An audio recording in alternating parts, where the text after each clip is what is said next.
మంచిది. దేవుని బిడ్డలారా, ప్రభువైన యేసుక్రీస్తు నామములో మీ అందరికీ నేను మరొక పర్యాయం శుభములు తెలియజేస్తా ఉన్నాను.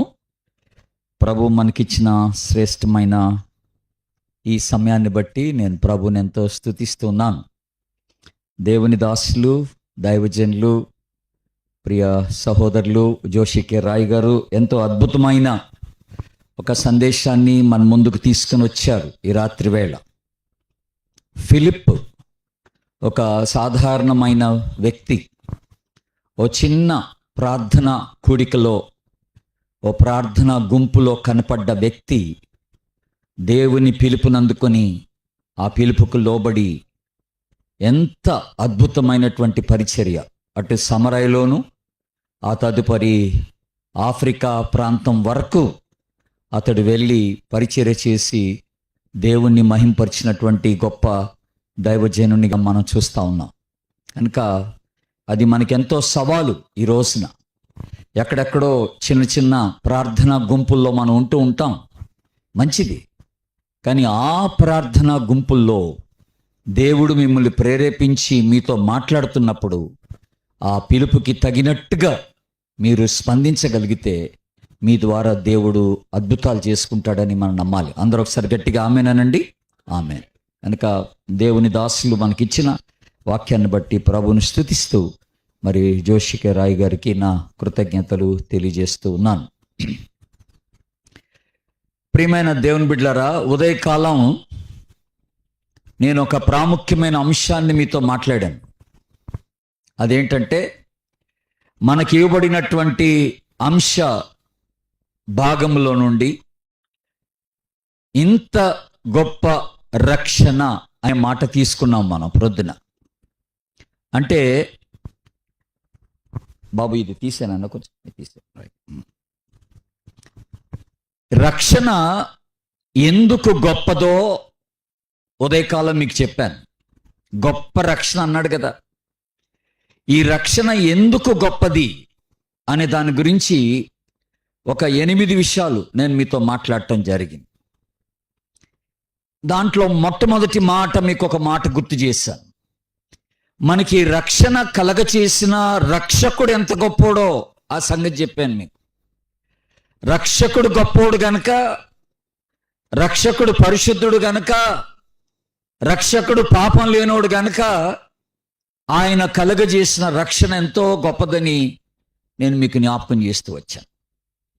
ఆ తదుపరి మరొక విషయం చెప్పాను మీకు ఉదయకాలం. అదేంటనంటే, ఇదే అంశానికి సంబంధించి రేపు ప్రొద్దున ఒక విషయాన్ని మీతో మాట్లాడతానని చెప్పాను. అదేంటనంటే, నిర్లక్ష్యము చేయుట అనే మాట ఒకటి ఉంది అక్కడ. విశ్వాసులంగా ఏ ఏ విషయాలు మనం నిర్లక్ష్యం చేస్తామో దాని గురించి రేపు ప్రొద్దున చెప్తాను మీకు. మీరు అందరూ సమయానికి రావాల రేపు ప్రొద్దున. విశ్వాసులంగా మనం నిర్లక్ష్యపరిచే విషయాలు ఏమిటి, అది మనం తెలుసుకోవాల్సినటువంటి అవసరత ఉన్నది దేవుని బిడ్డలారా. సరే, ఆ రీతిగా మన యొక్క అంశాన్ని ధ్యానం జరుగుతుంది. ఈరోజు ఉదయకాలంలో చేసినట్టుగా రేపు ఉదయకాలం కూడా మనం చేసుకుంటాం. కానీ ఈ రాత్రి నేను చెప్పబోయే అంశాన్ని మీరు అందరూ బహు జాగ్రత్తగా వినాలని నేను మనవి చేస్తున్నాను. ఎందుకంటే ప్రతి ఒక్కరికి ఇది అవసరమైనటువంటి ఒక అంశం. ఈ రాత్రి నేను చెప్పబోయే అంశం దేవుని బిడ్డలారా.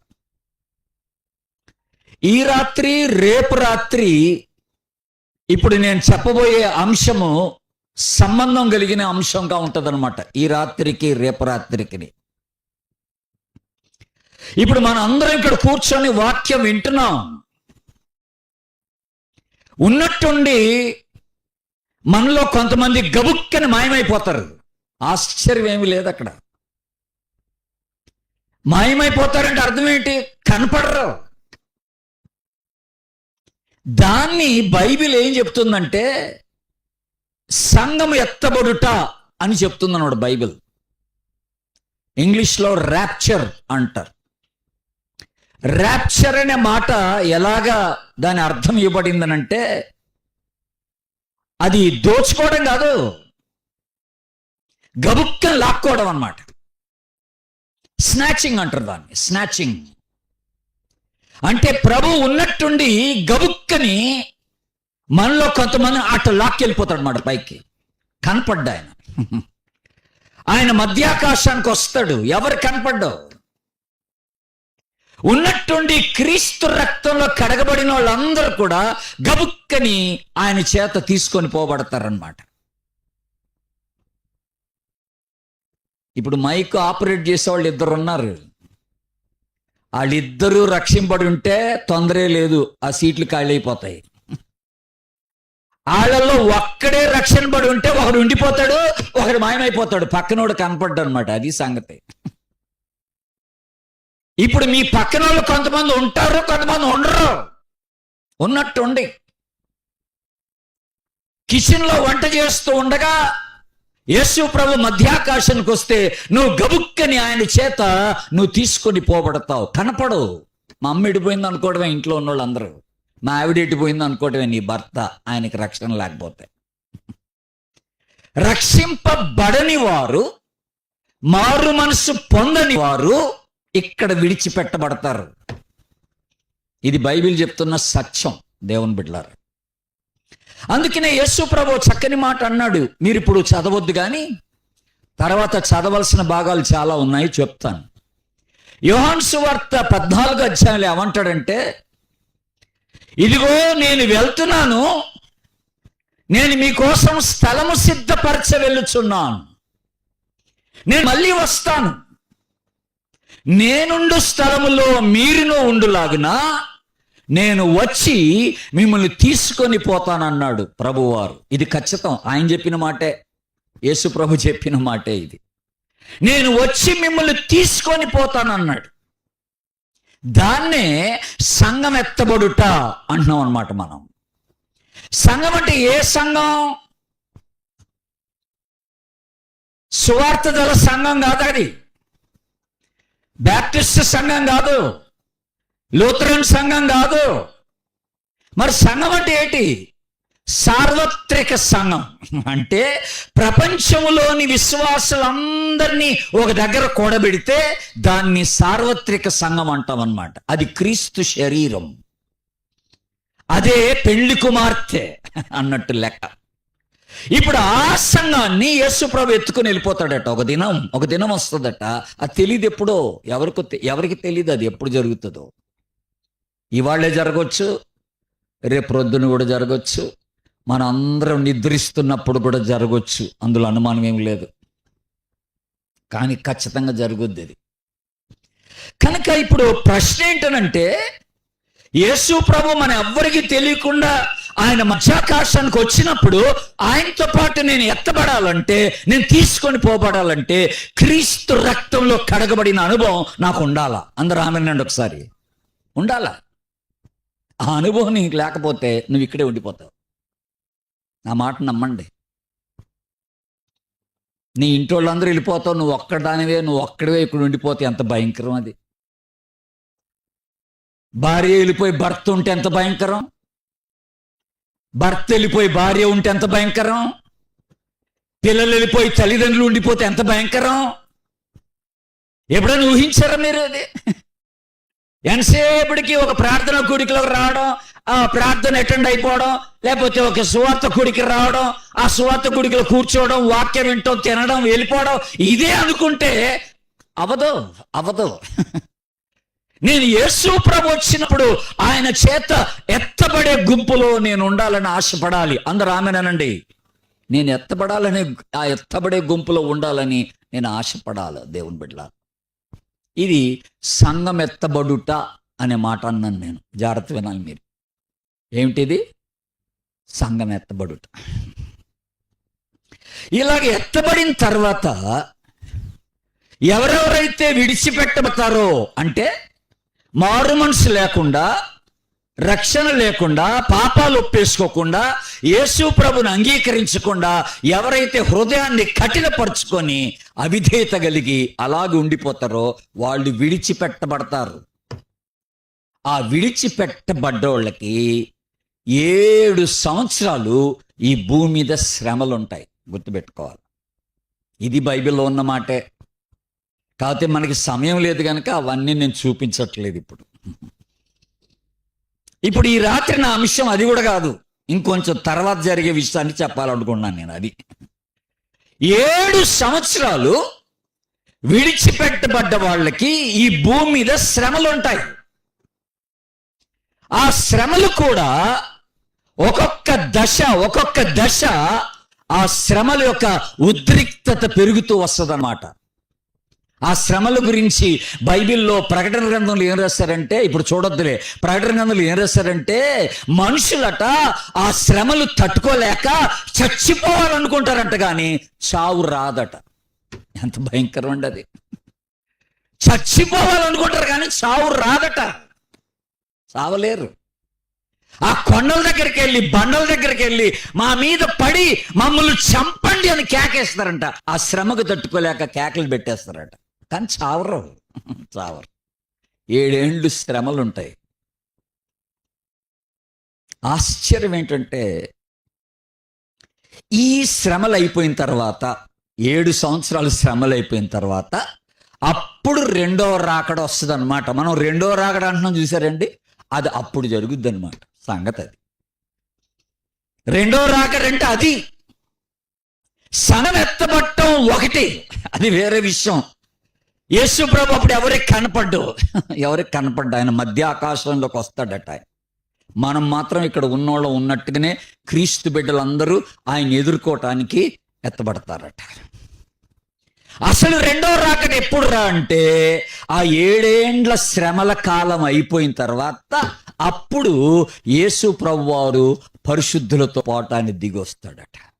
ఇప్పుడు ఒక్క మాట మీకు చూపించి ఇక నా ప్రసంగంలోకి వెళ్ళిపోతాను నేను. మొదటి పత్రిక, తెస్సలోనికైలకు రాసిన మొదటి పత్రిక తీయండి. పేజ్ నెంబర్ క్రొత్త నిబంధనలో 186, పేజ్ నెంబర్ 186, 4వ అధ్యాయం 14వ వచనం. యేసు లేచినని మనము నమ్మిన యెడల అదే ప్రకారము యేసునందు నిద్రించిన వారిని దేవుడు ఆయనతో కూడా వెంటబెట్టుకొని వచ్చును. అందరు గట్టిగా ఆమెనండి ఒకసారి. ఆమెన్. ఏంటట? దేవుడు ఆయనతో కూడా వారి అందరిని వెంట పెట్టుకొని వస్తాడంట. ఎవరిని వెంట పెట్టుకొని వస్తాడంటే, పరిశుద్ధులను వెంట పెట్టుకొని వస్తాడు, విశ్వాసులను వెంట పెట్టుకొని వస్తాడు. ఎవరెవరైతే ఎత్తబడ్డారో, ఎవరెవరైతే ఆయన చేత తీసుకొని పోబడ్డారో వాళ్ళందరినీ తీసుకొని యేసు ప్రభువు రెండవసారి దిగుతాడట. దేవుని బిడ్డలారా, అదే ఇక్కడ చెప్తున్నటువంటి మాట, అదే ఇక్కడ చెప్తున్న మాట. ఈ రాత్రి ఒక 5 ప్రశ్నలకి మీకు జవాబిస్తాను. యేసుక్రీస్తు యొక్క రెండవ రాకడకు సంబంధించి 5 ప్రశ్నలకి మీకు జవాబు ఈ రాత్రి ఇవ్వడానికి నేను ప్రయత్నం చేస్తాను. మొట్టమొదటి ప్రశ్న ఏమిటనంటే, ఈ ప్రభు పరలోకం నుండి వస్తాడు. ఈ పరలోకం ఎక్కడుందో ఎవడికి తెలీదు. దాన్నే 3వ ఆకాశం అంటున్నాం బైబిల్లో. 3వ ఆకాశం. మొదటి ఆకాశం ఏంటనంటే పక్షులు తిరిగే స్థలం. రెండవ ఆకాశం ఏంటనంటే సూర్య చంద్ర నక్షత్రాలు, అన్ని ప్లానెట్స్ అన్నమాట. అన్ని గోళాలన్నీ కూడా అక్కడే ఉంటాయి. అవన్నీ ఉన్న స్థలాన్ని రెండవ ఆకాశం అంటారు. 3వ ఆకాశం అంటే పరలోకం అన్నమాట. పరలోకము నుండి ప్రభువు దిగి వచ్చును అని రాయబడి ఉంది. మీరు ప్రకటన గ్రంథం చదివితే దేవుని బిడ్డలారా, 6వ అధ్యాయం నుండి 18వ అధ్యాయం వరకు, నా మాట వినండి జాగ్రత్తగా. ప్రకటన గ్రంథంలో 6వ అధ్యాయం నుండి 18వ అధ్యాయం వరకు ఈ భూమి మీద విడిచిపెట్టబడిన వాళ్ళకి కలిగినటువంటి ఆ 7 ఏండ్ల శ్రమల గురించిన వివరాలు ఆ 6 నుండి 18వ అధ్యాయం వరకు వివరిస్తాడనమాట. ఇక ఆ తదుపరి ఇక రాకడే, ఆ రెండవ రాకడే. కనుక మీరు ఒకసారి ప్రకటన గ్రంథం తీయండి. ఇప్పుడు 19వ అధ్యాయంకి వద్దాం. అంటే 18వ అధ్యాయం కల్లా ఆ శ్రమలు అయిపోతాయి. 7 శ్రమలు అయిపోతాయి. ఇప్పుడు 19వ అధ్యాయంకి వస్తే అక్కడ ఒక మాట రాయబడి ఉంది. అదేంటో మీకు గుర్తు చేయాలని ఇష్టపడుతున్నాను. 11వ వచనం, ప్రకటన గ్రంథం 19వ అధ్యాయం 11వ వచనం. పరలోకము తెరవబడి ఉండుట చూచితిని, తెల్లని గుర్రం ఒకటి కనపడెను, దాని మీద కూర్చుండి ఉన్నవాడు నమ్మకమైనటువంటి వాడు, సత్యవంతుడను నామము గలవాడు. అందరూ ఒకసారి దేవుని స్తోత్రం చెప్పండి, హల్లెలూయా. అందరు దేవుని స్తోత్రం చెప్పండి, హల్లెలూయా. ఆయన పరలోకము తెరవబడి ఉండుట యోహాన్ చూశాడట. తెల్లని గుర్రం మీద ఒకడు ఉండుట చూశాడంట. ఆయనే యేసు ప్రభు. పరలోకము తెరవబడి పరలోకము నుండి ఆయన వచ్చును అనడానికి ఇదొక గుర్తు అన్నమాట. ఇక్కడ 19వ అధ్యాయంలో మనకు కనబడతా ఉంది. తెస్సలోనికైలకు రాసిన పత్రికలో ఆయన ఈ మాట చెప్తాడు పౌలు గారు, మన ప్రభు అయిన యేసుక్రీస్తు పరలోకము నుండి వచ్చును అనే మాట. సరే, బానే ఉంది. ఇప్పుడు ఎవరితో వచ్చును? ఇప్పుడు మళ్ళీ 2వ తెస్సలోనికైలకు పత్రిక ఇందాక తీశారు కదా, అక్కడ రండి మళ్ళీ ఒకసారి.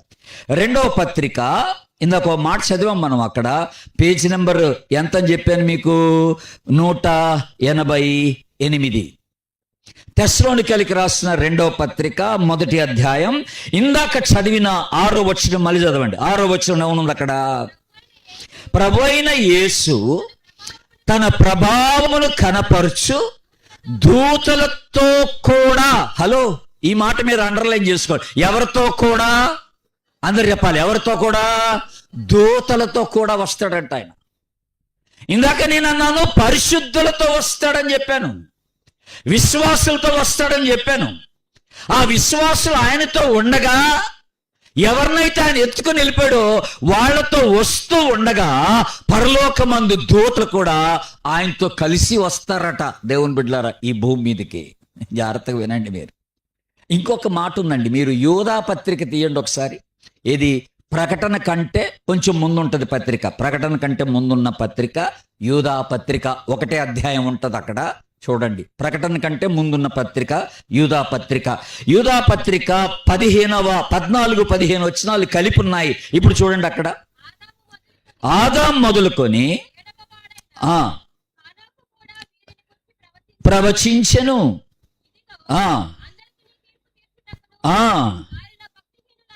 భక్తిహీనులందరూ భక్తిహీనముగా చేసిన వారి భక్తిహీన క్రియలన్నిటినీ, భక్తిహీనులైన పాపులు కఠినమైన మాటలన్నిటిని గూర్చి ఒప్పించుటకు, ఇప్పుడు జాగ్రత్త వినండి, ప్రభువు తన వేవేల పరిశుద్ధుల పరివారముతో వచ్చును. అందరూ దేవుని స్తోత్రం చెప్పండి, హల్లెలూయా. ఎంతమంది అట దేవదూతలు? వేవేల పరిశుద్ధుల పరివారం అన్నాడు. ఇక్కడ జాగ్రత్త గమనించాలి మీరు. వేవేల పరిశుద్ధుల పరివారం అంటే, పరిశుద్ధుల పరివారం అంటే ఇక్కడ 2 గుంపులు ఉండొచ్చు అనమాట. ఒకటి విశ్వాసుల గుంపు, మరొకటి దేవదూతల గుంపు అన్నమాట. ఈ 2 గుంపులతో యేసు ప్రభువారు పరలోకము నుండి దిగొస్తాడట. దేవుని పత్రిక ఇందాక చూసిన పత్రిక తీయండి, 2వ పత్రిక. 2వ పత్రిక మళ్ళీ అదే వచనం, 1వ అధ్యాయం. 188. అందరు గుర్తుపెట్టుకోండి. 2వ పత్రిక 1వ అధ్యాయం 6వ వచనం. ఇప్పుడు చదవమ్మా. ప్రభు అయిన యేసు దూతలతో కూడా పరలోకము నుండి, ఇప్పుడు జాగ్రత్త వినండి, పరలోకము నుండి ఎలాగొస్తాడంట? అగ్ని జ్వాలలలో ప్రత్యక్షమై. హలో, వింటున్నారా? ఎక్కడ ప్రత్యక్షమవుతాడట? అగ్ని జ్వాలలు. అందరు ఈ మాట అనండి ఒకసారి. మళ్ళీ అనండి గట్టిగా. అగ్ని అనేది దేనికి సాదృశ్యంగా ఉంటుందంటే, ఇది ఇది ఇది ఇది తీర్పుకు సాదృశ్యంగా ఉంటుంది. అగ్ని అంటే ఆయన తీర్పు తీర్చడానికి వస్తున్నాడు అనమాట. న్యాయాధిపతిగా వస్తున్నాడు అనమాట. యేసు ప్రభువారు మొట్టమొదటిసారి ఆయన ఈ భూమి మీదకి వచ్చినప్పుడు, అప్పుడు ఆయన ఒక గొర్రె పిల్లలాగా వచ్చాడు. ఆయన మానవుల పాపము నిమిత్తమై ప్రాయశ్చిత్తముగా తన ప్రాణం పెట్టడానికి వచ్చాడు. మనందరికీ రక్షకుడుగా వచ్చాడు ఆయన. కానీ రెండవసారి యేసు ప్రభు వచ్చినప్పుడు గొర్రె పిల్లలాగా రాడు, ఆయన కొదమ సింహంలాగా వస్తాడని దేవుని వాక్యం సెలవిస్తుంది. ఆయన అగ్ని జ్వాలలో వస్తాడని ఉంది. అంటే ఆయన తన కోపాగ్ని చూపించుకుంటూ దిగుతున్నాడు అనమాట. ఇప్పుడు ఆయన అంటే ఆయన తీర్పు తీర్చడానికి ఆయన దిగుతున్నాడనే మాట మీరు జ్ఞాపకం చేసుకోవాలి. ఈసారి రెండవసారి ప్రభు వస్తే అప్పుడు క్షమాపణ ఉండదబ్బాయ్, అప్పుడు రక్షణ ఉండదబ్బాయ్. ఆయన రావడం చూసి ఎవరైనా ఆయన కాళ్ళ మీద పడి, ప్రభువా తప్పైపోయింది, నువ్వు వస్తావని అనుకోలేదు, నేను నిన్ను నమ్మలేదు, నువ్వే నిజమైన దేవుడివి, ఇప్పుడు నా కళ్ళు తెరవబడ్డాయి, నన్ను క్షమించిన ఆయన అని అప్పుడు కాళ్ళ మీద పడితే ఇక ఏం ప్రయోజనం ఉండదు అన్నాడు దేవుడు. ఎందుకంటే రెండవసారి ప్రభు వచ్చేది క్షమించడానికి కాదబ్బాయ్, రక్షించడానికి కాదబ్బాయ్, గుర్తుపెట్టుకోండి, మారు మనసు ఇవ్వడానికి కాదబ్బాయ్, విమోచన ఇవ్వడానికి కాదబ్బాయ్. ఎవరెవరైతే విడిచిపెట్టబడ్డారో, ఎవరు ఆయన్ని కాదన్నారో వాళ్ళకి తీర్పు తీర్చడానికి ఆయన అగ్ని జ్వాలలలో వస్తున్నాడని దేవుని వాక్యం సెలవిస్తుంది. అగ్ని జ్వాలలలో. ఈ మొదటి పత్రికలో, తెస్సలోనిక పత్రిక 4వ అధ్యాయం 16వ వచనంలో ఇంకో మాట, ఆర్భాటముతో వస్తాడట ఆయన. ఎలాగొస్తాడట? ఆర్భాటంతో వస్తాడట. అందుకనే మనం ప్రకటన గ్రంథం 19వ అధ్యాయం చూస్తే దేవుని బిడ్డలారా, అక్కడ 12వ వచనంలో ఒక మాట రాయబడింది. అది ప్రకటన గ్రంథం 19వ అధ్యాయం 12వ వచనంలో ఏమని రాయబడి ఉంది? ఆయన నేత్రములు అగ్ని జ్వాలలు, ఆయన శిరస్సు మీద కిరీటం ఉంటది, ఆయనకు ఒక నామం ఇవ్వబడుతుంది. దేవుని బిడ్డలారా గమనించండి, ఆయన కిరీటము ధరించి రారాసుగా దిగుతున్నాడు. ఆయన నేత్రాలు మండుచున్న అగ్ని జ్వాలల వలె ఉన్నాయట. అంటే కోపంగా వస్తున్నాడు అనమాట, తీర్పు తీర్చడానికి వస్తున్నాడు అనమాట. ఈ మాట మీరు గుర్తుపెట్టుకోవాలి. రెండవసారి వచ్చేటప్పుడు ప్రేమ కలిగి రాడు, ఆయన తీర్పు కోసమే వస్తాడని మనకి ఇక్కడ జ్ఞాపకం చేయబడుతున్నటువంటి మాట. ఇంతకీ ఎక్కడికి వస్తాడు ఆయన? ఇంతకీ ఎక్కడికి వస్తాడు? మీ ఊరికి వస్తాడా, మా ఊరికి వస్తాడా? ఎక్కడ దిగుతాడు ఆయన? భూమి మీద ఎక్కడ దిగుతాడు? ప్రభు వస్తే ఎక్కడ దిగుతాడు? అసలు బైబిల్ ఏం చెప్తుందంటే, ఆ రెండవసారి ప్రభు వచ్చినప్పుడట ఈ ప్రపంచంలో వాళ్ళందరూ చూస్తారట ఆయన్ని, అందరూ చూస్తారట. అది ఎలా సాధ్యమైందో నాకు తెలియదు. మరి ప్రభు ఏమి ఏర్పాటు చేస్తాడో నాకు తెలియదు. కానీ ఈ భూమి మీద ఉన్న ప్రతి ఒక్కరూ ఆయన్ని చూస్తారట, ఆయన రావడం చూస్తారట. విడిచిపెట్టబడ్డ వాళ్ళు అందరూ చూస్తారన్నమాట, ప్రభు రావడం చూస్తారన్నమాట. దేవుని బిడ్డల, ఇప్పుడు ఈ మాట మీరు గమని, ఇప్పుడు తెస్సలోనికైలకు రాసిన 2వ పత్రికలో ఉన్నారు కదా మీరు. ఇప్పుడు మీరు జాగ్రత్తగా ఎక్కడికి వస్తాడనే మాట. హెబ్రీ పత్రిక తీయండి దయచేసి. హెబ్రీ పత్రిక page number 200, page number 200. Hebrew పత్రిక మొదటి అధ్యాయం 6వ వచనం. మొట్టమొదటిగా మొదటి అధ్యాయం 6వ వచనం. మరియు భూలోకమునకు ఆది సంభూతిని మరలా రప్పించినప్పుడు. హలో, విన్నారా మాట? ఆది సంభూతుడు అంటే యేసు ప్రభువే. ఈ భూలోకమునకు యేసు ప్రభుని రప్పించినప్పుడు అన్నాడు దేవుడు, మాట్లాడుతున్నాడు ఇక్కడ. అంటే ఆయన రెండవసారి వచ్చినప్పుడు ఎక్కడికి వస్తాడంట? ఈ భూమి మీదకే వస్తాడంట. 188 2వ పత్రిక మొదటి అధ్యాయం 7-8 వచనాలు. 7-8 వచ్చిన వారు యెషయా గ్రంథంలో ఒక మాట చూపిస్తాను మీకు. యెషయా గ్రంథం 44వ అధ్యాయానికి రండి దయచేసి. యెషయా గ్రంథం 44వ అధ్యాయం, పేజ్ నంబర్ 605. పాత నిబంధనలో పేజ్ నంబర్ 605. 44వ అధ్యాయం 9-10 వచనాలు. విగ్రహమును నిర్మించు వారందరూ మాయ వంటి వారు, నిష్ప్రయోజనములు, సాక్షులు, వారు గ్రహించువారు కారు, ఎరుగువారు కారు, వారు సిగ్గు పడరు. ఈ మాటలు విన్నారంటే మీరు? ఈ మాటలు విన్నారా? వాళ్ళు దేవుని ఎరుగువారు కారు, వారు సత్యాన్ని ఎరుగువారు కారు. వారు అసలైన నిజ దేవుణ్ణి, నిత్యుడగు పరిశుద్ధులకు దేవుణ్ణి ఎరిగిన వారు కారు. అయినప్పటికీ వారు సిగ్గుపడరట. దేవుని వాక్యం సెలవిస్తుంది, సిగ్గుపడరు. దేవుని బిడ్డలారా, ఎంత భయంకరమైనటువంటి మాట. చాలా ఉన్నాయి. ఈ రాత్రి నేను ఇక్కడ రాసుకునే దగ్గర ఒక 20 వచనాలు దేవుణ్ణి ఎరుగని వారు అనే మాట దగ్గర ఒక 20 వచనాలు రాసుకున్నా. ఇప్పుడు అవన్నీ చెప్పనులే, గుండె అయిపోద్ది. ఈ ఒక్క మాట మీకు అర్థమైతే చాలు. యేసు ప్రభు రెండోసారి వచ్చినప్పుడు ప్రతిదండన అంటే ఏంటన్నాను? శిక్ష. అందరు చెప్పండి, ప్రతిదండన అంటే ఏంటన్నాను? శిక్ష ఇవ్వడానికి వస్తాడు ఆయన, శిక్షించడానికి. ఎవరినట? మొట్టమొదటిగా దేవుణ్ణి ఎరగని వారిని. అంటే ఈ కోవలో ఉండేవాళ్ళు ఎవరో తెలుసా అండి? నామకార్థ క్రైస్తవులు. క్రైస్తవుల్లాగా ఉంటారు కానీ వాళ్ళు క్రైస్తవులు గారు. క్రైస్తవులు అని చెప్పుకుంటారు కానీ వాళ్ళకి క్రీస్తుతో సంబంధం ఉండదు. చర్చికి వెళ్తారు, అన్ని పండగలు చేసుకుంటారు, క్రైస్తవ పండగలు. బైబిల్ పట్టుకొని వస్తారు మందిరానికి, కానీ క్రైస్తవులు కారు వారు.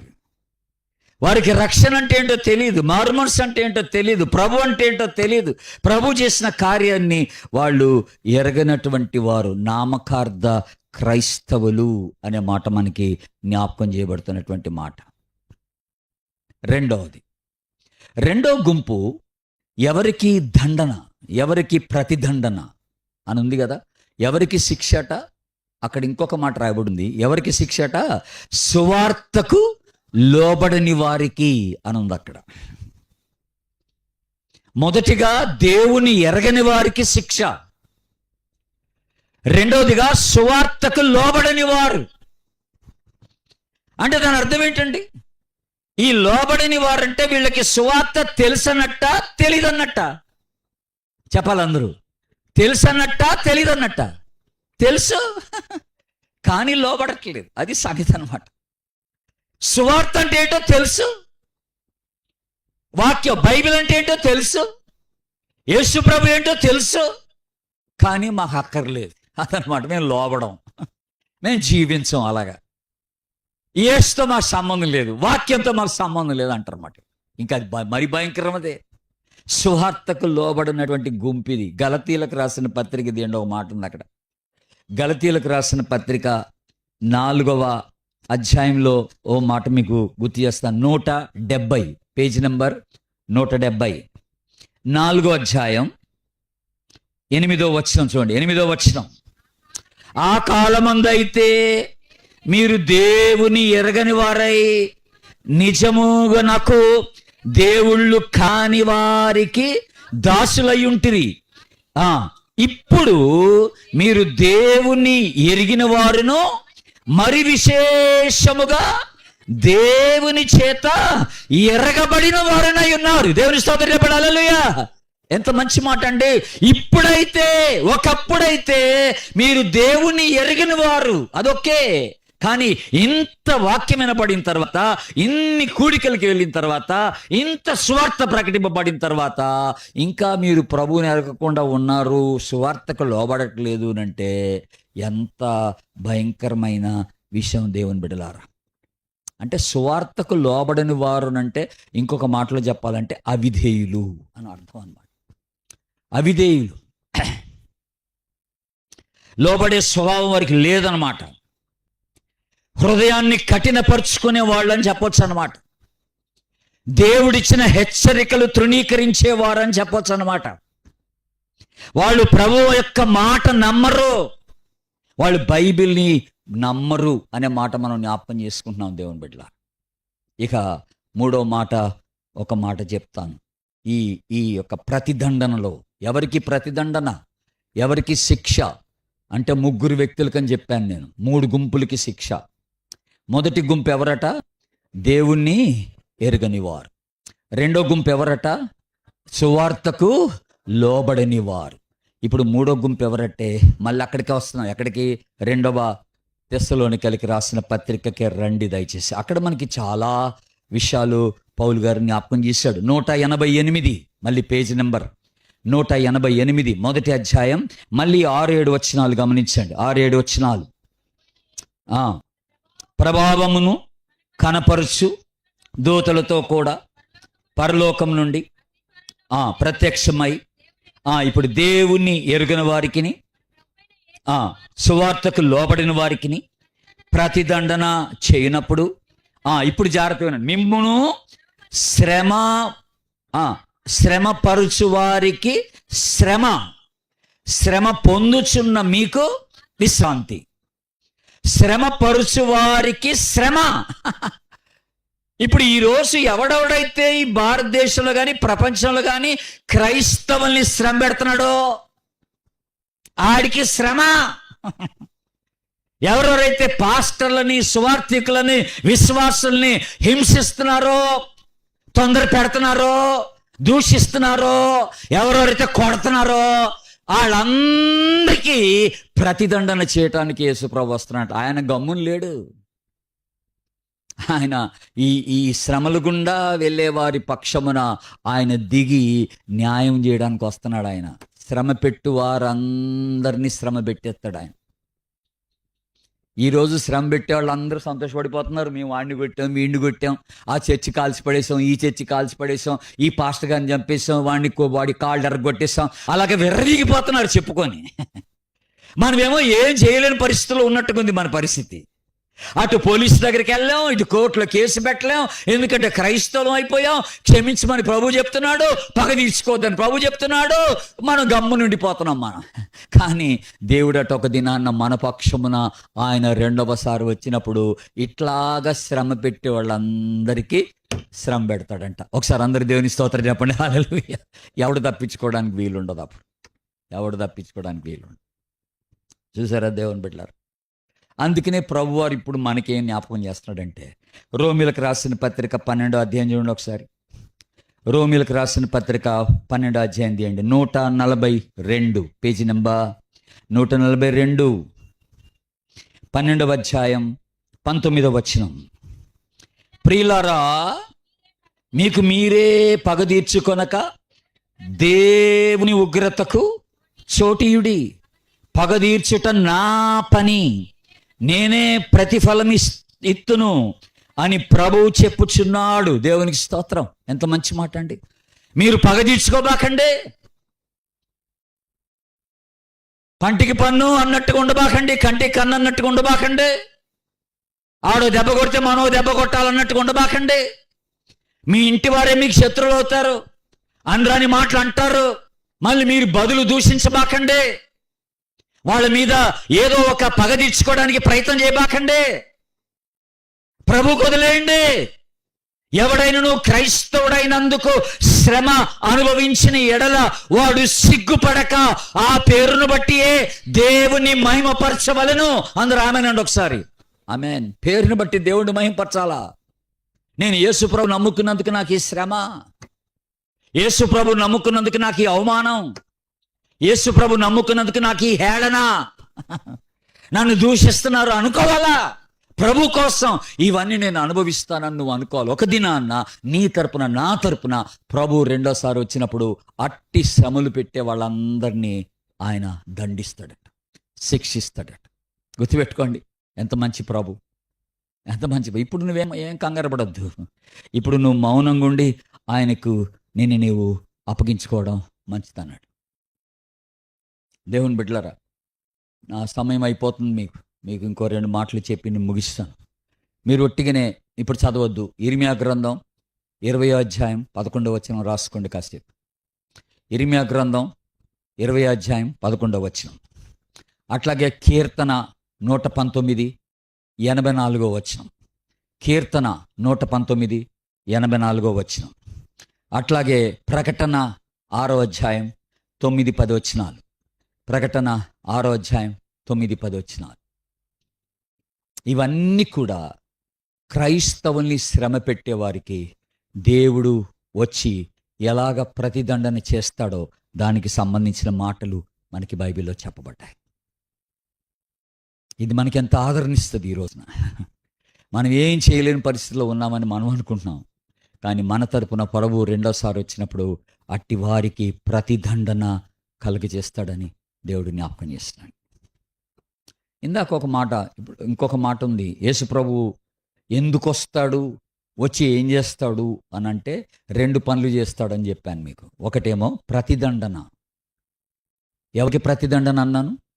ఇప్పుడు మళ్ళీ చెప్పండి. దేవుణ్ణి ఎరగని వారు. రెండోది సువార్తకు లోబడిన వారు. మూడోది శ్రమ పరుచువారికి శ్రమ పరిచేవారికి ప్రతిదండన అని అన్నాడు. ఇంకొకటి ఉంది, ప్రతిదండన మాత్రమే కాదట. ఆయన ఎందుకు వస్తున్నాడు, ఏం చేస్తాడనంటే, ఎవరైతే ఈ శ్రమల గుండా వెళ్తున్నారో 7 ఏండ్ల కాలములో ప్రభు నిమిత్తమై శ్రమ పడేవాళ్ళు కొంతమంది ఉంటారు, ప్రభు నిమిత్తమై హింసింపబడే వాళ్ళు కొంతమంది ఉంటారు. వాళ్ళకట ప్రభు విశ్రాంతినివ్వడానికి వస్తున్నాడట. ఆమెనండి అందరూ ఒకసారి. వాళ్ళకి నెమ్మదినిస్తాడంట ఆ రోజున. ఈ 2వ పత్రిక చూడండి ఒకసారి. ఏది? తెస్సలోనికైలకి 188 2వ పత్రిక 1వ అధ్యాయం 9-10 వచనాలు కలిపి ఉన్నాయి చూడండి. ఆ దినమున పరిశుద్ధుల యందు మహిమపరచబడుటకును విశ్వసించిన వారి యందు ప్రశంసింపబడుటకును ప్రభు వచ్చినప్పుడు ఆయన ముఖము నుండి ఆయన ప్రభావ మందలి మహిమ నుండి పారదోలబడి నిత్య నాశనమును దండనను పొందుదురు. దేవునికి స్తోత్రం. విశ్వసించిన వారి యందు ఆయన ప్రశంసింపబడును అనే మాట. విశ్వసించిన వారి యందు ఆయన ప్రశంసింపబడును. వాళ్ళందరినీ తీసుకుని వెళ్ళిపోతాడు. ఆ తర్వాత అండి, యేసు ప్రభు దిగొచ్చిన తర్వాత ఎప్పుడన్నా ఇంకేదైనా మనం కూడికలు పెట్టుకున్నప్పుడు 3 రోజులు నేను రాకడ గురించి మాట్లాడాల్సి వస్తుంది. ఈ లెక్కలో మనకి చాలా విషయాలు ఉన్నాయి కనుక, కానీ ఇప్పుడు టైం లేదు కనుక నేను ముగించేస్తున్నాను. దేవుని బిడ్డలరా, జాగ్రత్తగా వినండి. ఆ రెండోసారి యేసు ప్రభు వచ్చినప్పుడు ప్రతిదండన జరుగుతుంది, విశ్రాంతి జరుగుతుంది.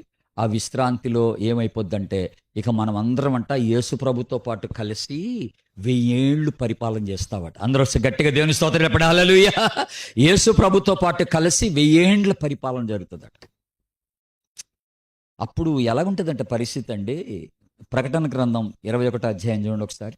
ప్రకటన గ్రంథం 21వ అధ్యాయం 4వ వచనం. బాష్ప బిందువు తుడిచివేయును. 3వ వచనం అయితే ఇంకా బాగుంటుందండి. 3వ వచనం కూడా, ఇదిగో దేవుని నివాసము మనుషులతో కూడా ఉన్నది, ఆయన వారితో కాపురముండును, వారు ఆయన ప్రజలయుందురు, దేవుడు తానే వారి దేవుడై ఉండి వారికి తోడయుండును. అందరు గట్టిగా ఆమేనండి ఒకసారి.